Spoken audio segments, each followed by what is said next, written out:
companion.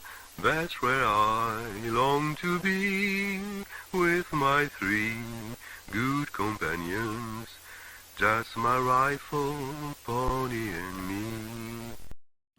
Microciné, bonjour ou bonsoir, ça va dépendre de l'heure à laquelle vous allez découvrir cette nouvelle émission. Nous allons parler aujourd'hui d'une comédienne qui n'est plus de ce monde, une grande comédienne de l'histoire du cinéma américain, le classique comme on disait autrefois, c'est Natalie Wood. Pourquoi Natalie Wood? Parce qu'il y a un livre, le voici, je le montre, avec comme sous-titre Un jeu d'enfant. C'est édité chez Capricci dans la collection Stories et c'est écrit par Lucas Aubry qui travaille en tant que rédacteur en chef adjoint pour le magazine SoFilm. Et il avait déjà écrit dans la même collection un petit essai sur Takeshi Kitano et le sous-titre s'appelait Hors catégorie. Voilà. Et puis si vous avez envie de vous procurer ce livre, toutes les informations dans le descriptif de la vidéo. Lucas Aubry a bien accepté de venir pour nous parler un petit peu de tout ça. Donc, merci beaucoup. Comment allez-vous?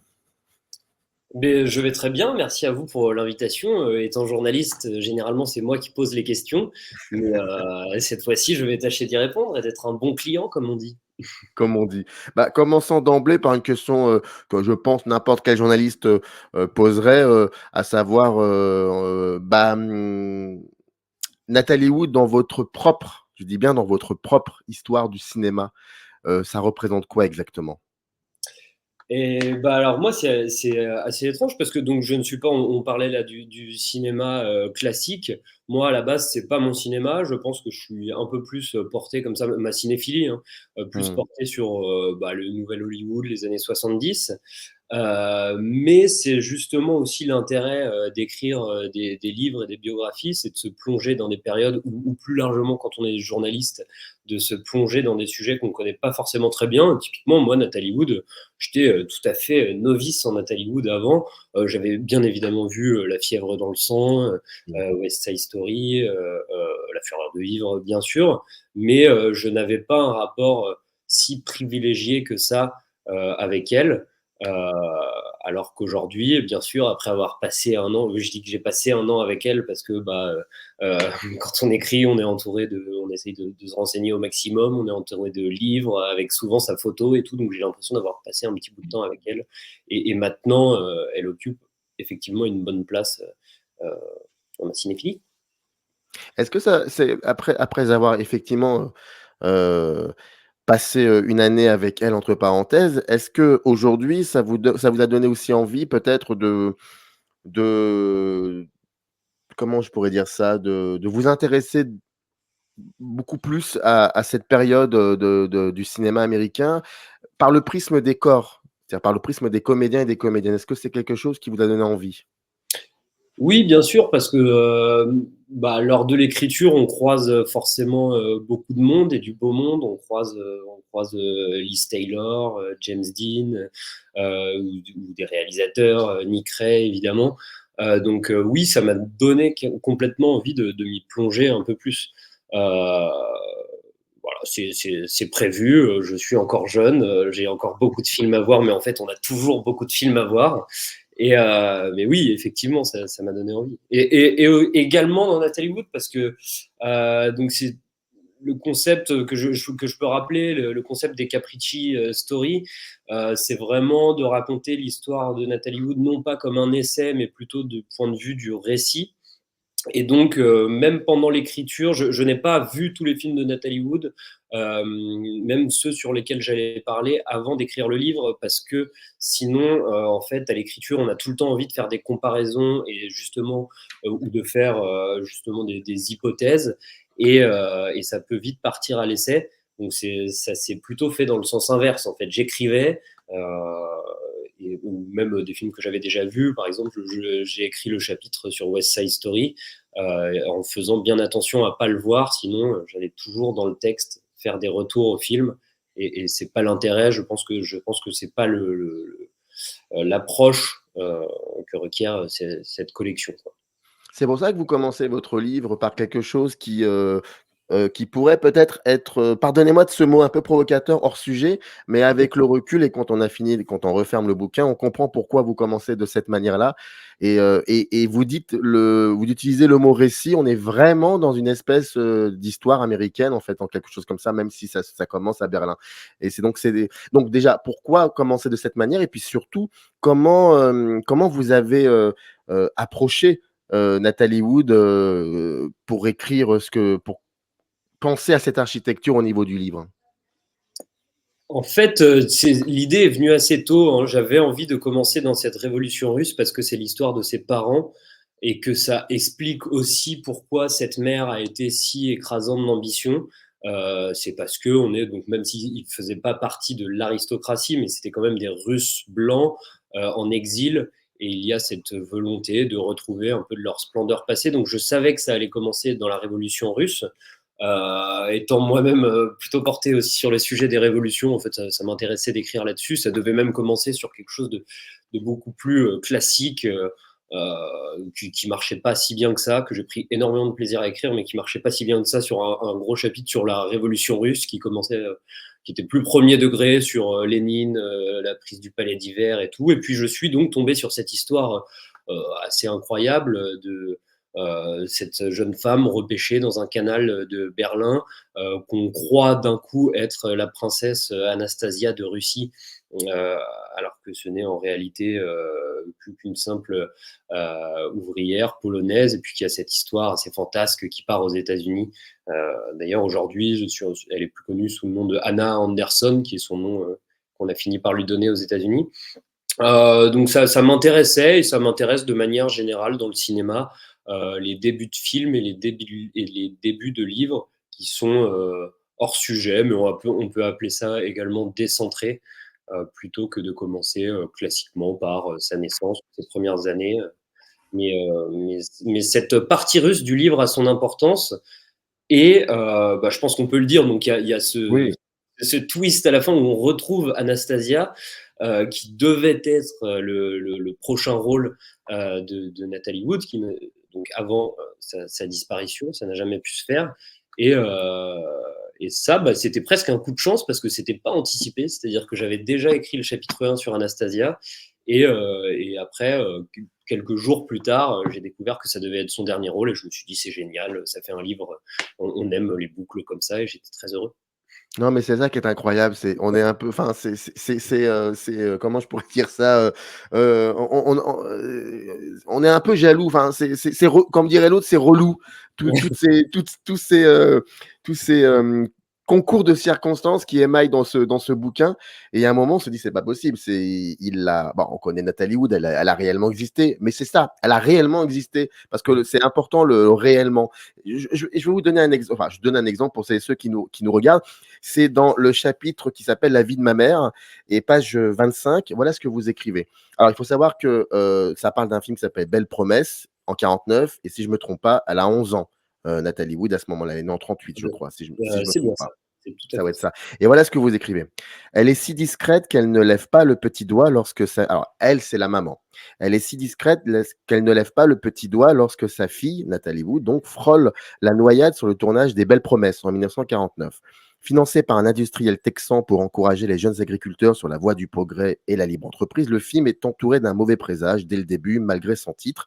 Le nouveau propriétaire de la RKO, Howard Hughes, a la réputation de toujours finir par s'attirer des ennuis et la production prend un retard considérable lorsque son actrice principale, Diana Lynn, décide de se retirer du projet.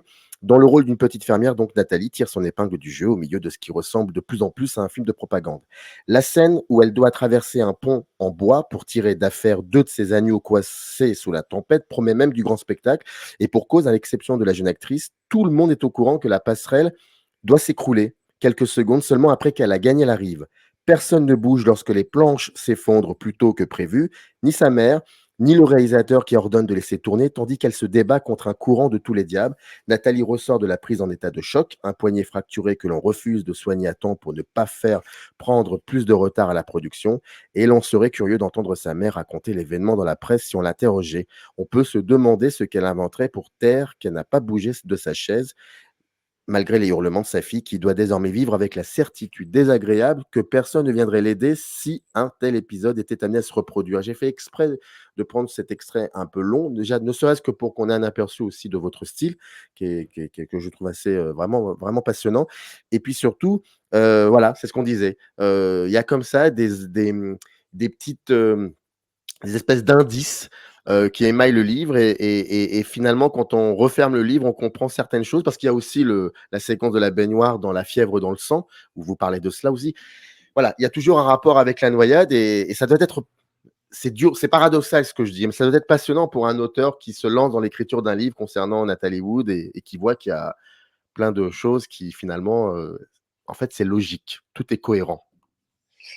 Oui, ça l'est, avec malheureusement, oui, Oui. toute cette vie qui on a l'impression qu'elle file vers cette fin tragique et que la fin était déjà écrite. C'est des choses que j'ai pas mis dans le livre, mais bon, bah, comme sur toutes les vedettes, il y a des rumeurs. Il y a sa mère qui a fait croire que même lorsqu'elle était encore en Russie ou qu'elle venait de fuir la Russie, qu'elle était en Mandchourie plutôt, une gitane lui avait prédit qu'un enfant allait mourir dans une noyade. Enfin, il y a des légendes comme ça qui l'entourent. Et effectivement, dans sa carrière, il y a quand même également donc il y a les belles promesses où elle tombe dans une rivière avec il ne faut pas imaginer une rivière paisible, quoi. Il y a vraiment beaucoup de courants. Il y a dans La fièvre dans le sang, il y a un film qui s'appelle The Star avec Bette Davis où elle doit justement se noyer et là elle est encore jeune et Bette Davis vole à son secours. Je ne sais même plus qui est le réalisateur, mais elle dit non, c'est pas possible, on peut pas tourner cette scène dans l'eau. Enfin bref, dans sa filmographie, il y a quand même plein de gens qui ont l'idée de la noyade, de la noyer, j'allais dire. Mmh. Mais c'est vrai que c'est intéressant, ces détails, sans ce poignet fracturé. La scène de la baignoire donc pour remettre peut-être un peu de contexte, c'est Mmh. une scène où Elia Kazan lui demande vraiment de se mettre à nu et d'ailleurs il la met vraiment à nu et se mettre vraiment à nu pour Nathalie Wood, c'est notamment montrer ce poignet difforme. En fait, on peut regarder toutes les photos de Nathalie Wood, elle a toujours un énorme bracelet au poignet et Kazan, voilà, un bon metteur en scène a l'idée de lui retirer pour qu'elle soit complètement troublée pour cette scène de la baignoire donc où elle doit, c'est une jeune fille qui doit crier sur sa mère et c'est une scène qui doit être d'une rare intensité et qui l'est d'ailleurs, je crois. Mais donc oui, c'est ce qui me plaît aussi dans le récit, c'est de faire ressurgir ces petits détails chapitre après chapitre. Mais oui, quand on regarde une vie comme ça en arrière, on a toujours l'impression que tout est bien écrit, quoi. Alors, il y a d'un côté, il y a la fureur de vivre et puis quelques pages après, il y a la fièvre dans le sang et si j'ai bien lu le livre et que je n'ai rien inventé, on comprend qu'il se passe quelque chose avec la fièvre dans le sang pardon, dans son, rapport au jeu, dans sa manière de jouer. Mais que la fureur de vivre, c'est aussi une date importante et là où je veux en venir, c'est que, est-ce que Nathalie Wood, le jeu qu'elle va apporter, sa manière de jouer donc, est-ce que et qui sera, important dans une période très limitée, est-ce que ça dit aussi quelque chose finalement, de ces, est-ce que ça annonce finalement les fameux comédiens qui vont arriver à la fin des années 60 et qui vont donner le nouveau Hollywood? J'ai l'impression que c'est une espèce d'introduction, une espèce de teaser, ce que propose, Nathalie Wood ou alors James Dean et qui vont tous avoir des destins, assez compliqué et ou Dennis Hopper aussi pour le coup et on a l'impression que ces quelques années-là disent aussi quelque chose d'une Amérique qui se rebelle, d'une certaine jeunesse, mais que et en même temps, ça ne va pas durer. Oui, oui, oui, c'est vrai que si on parle de destin tragique, quand on regarde le trio de tête de La fureur de vivre, donc James Dean, on connaît son accident, Salmineo a Oui. lui aussi été poignardé, a priori totalement au hasard en plus dans une rue de Los Angeles, et puis Nathalie Wood, il y a cette disparition et cette soirée tragique dont on reparlera peut-être.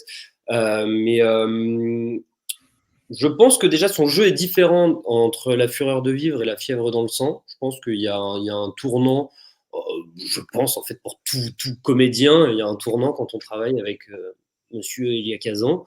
Son jeu est beaucoup plus porté cinéma classique dans La Fureur de vivre. Mine de rien, il y a quand même 5 ans qui séparent ces deux films.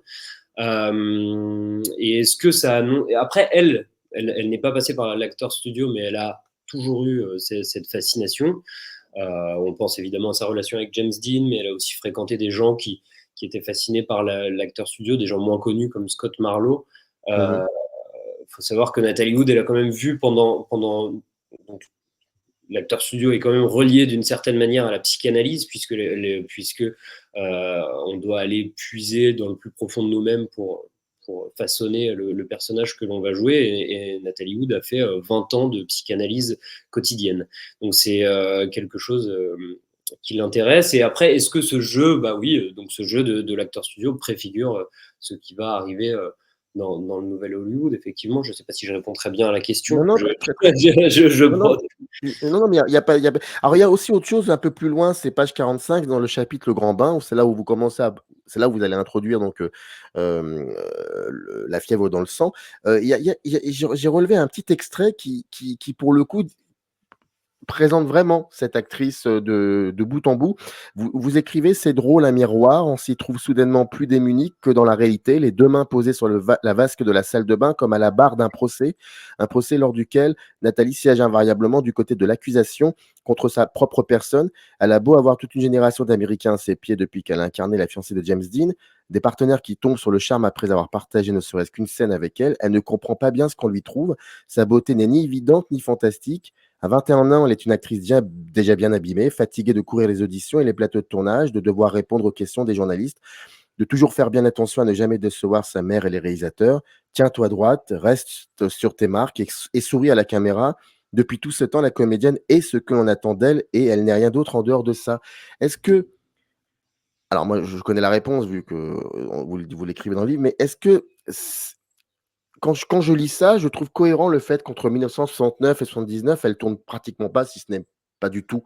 Et je me posais cette question, mais quel est le rapport qu'elle a vraiment c'était quoi réellement son rapport au cinéma? En fait, déjà, elle a commencé par ne pas s'interroger sur ce rapport au cinéma, puisque en fait, quand on a Mmh. 4 ans, on est jeté, bah, c'est le titre du chapitre, on est jeté dans le grand bain, Mmh. et en fait, elle ne s'est jamais interrogée jusqu'à assez tard finalement. Là, je le fais advenir ici, c'était peut-être avant, mais en effet, à 21 ans, elle se pose, elle regarde sa vie, et elle se dit, mais est-ce que en fait, quelqu'un m'a posé la question, est-ce que je veux réellement faire comédienne? Euh, D'ailleurs, pour un magazine féminin américain, elle avait fait une amorce de biographie et elle commence, c'est les premiers mots de sa biographie, c'est justement à ce sujet, quoi. Est-ce que je veux vraiment devenir comédienne? Euh, elle répond par oui, hein. Juste après, elle dit, bah oui, en fait, j'ai réfléchi et j'aime ce métier, mais même s'il y a évidemment tous ces à côté qu'elle n'aime pas, et qui sont assez lourds à porter pour elle, à savoir dans le début de sa vie cette mère écrasante d'ambition, et puis un peu plus tard le poids des studios, le poids de la presse, parce que Nathalie Wood a toujours été quelqu'un de très épié. Il y a eu ces romances avec voilà, des partenaires qu'on lui prête ou non. Mais quel est son rapport au cinéma? Si, je pense qu'au fond, c'était son destin. On l'a prédestiné à ça, mais en fait, je sais pas trop. J'ai pas trouvé de piste lors de mes recherches de ce qu'elle aurait pu faire d'autre, quoi. Et je pense qu'elle-même, en fait, quand elle se posait la question, ne trouvait pas de meilleure réponse que le cinéma. Quel serait le film qui, pour le coup, là, c'est une, comment dire? C'est plutôt, ça va être plutôt subjectif de votre part, mais quel serait le film qui la représente vraiment, dans son jeu? Ah, après, il faut aussi, je vais faire une double réponse parce que j'ai toujours envie de revenir à La fièvre dans le sang parce que il y a tellement de choses qui sont liées à sa biographie, euh, quelque chose autour de cette jeunesse qui est empêchée par non seulement les mœurs de la société, mais aussi plus directement par sa famille.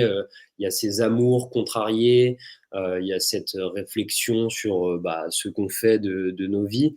Donc on pourrait en fait toujours revenir à La fièvre dans le sang.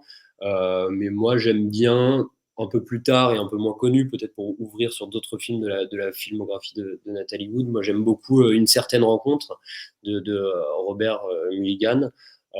D'ailleurs, c'est cool que j'en parle ici parce que je crois que je n'en parle pas tellement Je dans le crois pas livre. non plus, ouais, c'est ça. Non, non, parce que, encore une fois, c'est le récit, mais peut-être que si j'avais fait un essai, j'aurais préféré parler d'une certaine rencontre. Notamment, je disais que j'aimais pas le cinéma classique, mais je suis quand même très, très intéressé par Steve McQueen. J'ai été, Mmh. voilà, La Grande Évasion, c'est vraiment un des premiers films que mes parents m'ont montré et qui m'a, euh, bon, petit, on regarde La Grande Évasion, les Sept Mercenaires, ça marche. Donc déjà, il y a cette alchimie avec Steve McQueen qui me plaît en fait de base, même avant de voir le film. Et après, il y a beaucoup de choses. On est donc au début des années 60, 63 si je ne dis pas de bêtises. Et là, son jeu est bien installé. Il y a ses silences, il y a ce jeu toujours au bord de. Donc c'est un film qui, dès 63, parle de l'avortement. Donc c'est plutôt un drame. Et je trouve qu'elle n'est jamais meilleure que dans les drames, en fait, Nathalie Wood, parce qu'elle-même a eu une vie très compliquée. Et donc, ce qui est intéressant chez elle, c'est ce jeu toujours au bord de la fracture, de l'effondrement. Euh, donc, il y a ce jeu très tragique. Et à la fois, dans cette relation qu'elle a avec Steve McQueen dans le film, il y a beaucoup d'humour. Et je pense que ça représente bien ce que je voulais faire dans ce livre. Les premières discussions avec mon éditeur, on s'est dit super, on écrit sur Nathalie Wood, mais il ne faut pas que ça soit non plus tragique du début à la fin, parce que Ah bah, bah oui, mais je pense bon pas, là, je pense pas que ça soit sa vie. Bah si, bah, en fait, on a un début tragique, on a une fin tragique, mais eh maintenant, oui. et on a une vie quand même qui est compliquée pour de nombreuses choses qui sont dans le bouquin, mais on s'est tout de suite dit que c'était un enjeu d'y ajouter un peu d'humour, et c'est ce que j'aime faire. Je suis donc journaliste chez Sofilm, mais voilà, on essaye en tout cas d'être drôle parfois, et Une certaine rencontre représente bien ça. Mais oui, oui, pour l'écriture, j'espère qu'il y a des chapitres un petit peu drôles. Je sais Ah pas. bah Je eh relisais bah ce matin. ah Peut-être. bah, il y a un chapitre, alors je sais pas s'il est drôle, mais je me suis posé la question, je me suis dit: «Ah tiens, c'est intriguant». Il y a tout un chapitre où vous parlez des garçons. Alors vous l'intitulez même «Les garçons de 1956». On aurait dit un titre d'un film d'Oussia Haussienne et je referme cette parenthèse. Et c'est drôle parce que vous énumérez donc, enfin vous listez les garçons avec qui elle a eu une aventure. Et je me suis posé cette question. C'est vraiment une question de cuisine interne. Donc c'est par rapport au style, par rapport à l'architecture du roman, bien évidemment. Pourquoi un moment, c'est comme si c'était une espèce de parenthèse que vous ouvrez dans le livre et vous consacrez donc, je pense, sur 4-5 garçons, si je ne me trompe pas. Ça part de Elvis Presley à Tab Hunter. En plus, Tab Hunter, quand on connaît sa vie, c'est autre chose. Et puis, ça dit beaucoup aussi beaucoup de choses par rapport au livre. Donc, pourquoi à ce moment-là, ce chapitre-là, est-ce qu'il était là depuis un certain temps ou il est arrivé progressivement avec la construction du livre? Il est là vraiment depuis le début. Donc, je parlais d'un premier enjeu de ne pas faire trop tragique. Le deuxième enjeu, c'était. Moi, je fais aussi ce livre parce que donc, le dernier chapitre s'appelle Faire diversion, parce que je pense qu'il Mmh. y a beaucoup de choses qui ont fait diversion et qui fait qu'on ne se centre que Nathalie Wood n'est jamais au centre de son existence quand on en parle. On en parle soit par le fait divers de sa mort, on en parle enfin, dès le début, en fait. Il y a eu la mer, il y a eu les studios, il y a eu ces enfants stars écrasés par la machine hollywoodienne. Et la machine hollywoodienne, dans les années 50, c'est aussi organisé énormément de rencarts à ces actrices. Et voilà, quand on parle de Nathalie Wood, bon, elle a quand même côtoyé Frank Sinatra, Michael Caine, Dennis Hopper, Elvis Presley, avec plus ou moins, parfois c'était des romances, parfois ça n'en était absolument pas. Et au début du livre, j'ai pas pu le faire totalement parce qu'en fait c'est sa vie, mais je voulais justement ne pas parler de ses romances, ne pas laisser trop de place aux hommes en gros dans ce livre et la remettre au centre de son existence. Mais je me suis dit bon, il y a quand même des histoires marrantes. Sa rencontre avec Elvis à Memphis Mmh. où en fait, Elvis, il est pas marrant du tout. Toute l'Amérique ne rêve que de ce couple. Et bon, voilà, il fallait quand même que je la raconte. sa relation avec Robert Wagner. Bon, il y a quand même 2 mariages. Elle, dès petite, elle le croise dans les studios et puis elle est amoureuse de lui comme du prince charmant qu'il a d'ailleurs joué à l'écran. Euh, mais bon, il y a quand même des histoires autour de ces romances à raconter. Et dès le début, je me suis dit, bon, bah, c'est pas mal, ça peut faire un petit chapitre de respiration que je fais en mode liste. Allez, je vous parle des romances et de. Parce que mine de rien, en fait, ces romances, elles ont quand même une grande influence sur sa vie.